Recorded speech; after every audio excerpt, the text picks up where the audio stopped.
Chers messieurs, chères madames, libérez votre esprit. Votre esprit est l'organe le plus important de votre fortune, de votre enrichissement. Délivrez-le des entraves qui le paralysent et il servira admirablement vos ambitions, vos projets. Tant qu'il est bloqué par des préjugés du genre « l'argent est la source de tous les maux », l'argent ne fait pas le bonheur, les riches sont méchants, être riche est un péché, alors votre esprit sera bloqué à jamais. Votre esprit bloqué dans ce genre de préjugés constitue le plus gros obstacle à votre épanouissement et à votre liberté financière. Il est extrêmement important de libérer votre esprit de ces préjugés sur l'argent, sur la richesse.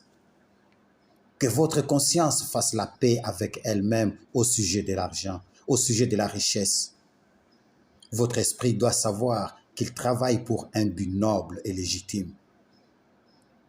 Débarrassez votre esprit du doute sur la légitimité des richesses matérielles. Votre couteau n'a pas pour but de faire du mal aux autres, de créer un péché, mais de servir à la cuisine. De même, votre fortune doit témoigner de Dieu dans votre vie. Votre fortune va vous aider à vous épanouir.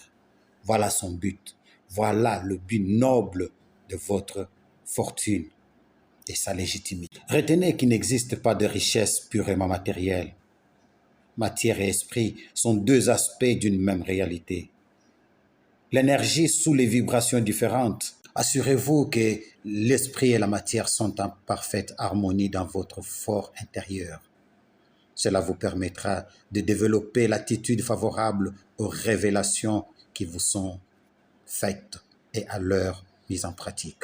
Plusieurs échecs sont des résultats des discrédits qui entourent la richesse, l'argent. Toutes vos tentatives de vous enrichir échouent parce que vous n'êtes pas en harmonie avec l'argent, avec la richesse. Vous n'avez pas préparé votre esprit à vibrer. Ce mépris qui est la seule arme des pauvres contre la richesse. Ils l'utilisent comme bouclier pour se complaire à leur pauvreté. Ils y trouvent une consolation à l'égard des richesses qu'ils ne peuvent atteindre. À la suite des préjugés contre l'argent, l'esprit des pauvres souffre d'un blocus.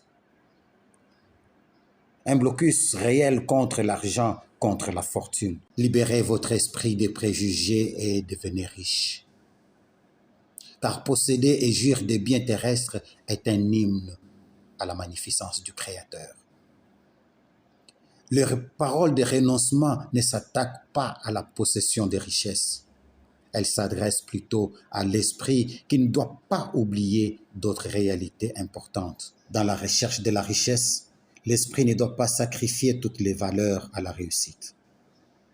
Dans la jouissance, l'esprit doit utiliser la richesse comme un moyen de perfectionnement et non comme un but en soi. Libérez votre esprit des préjugés.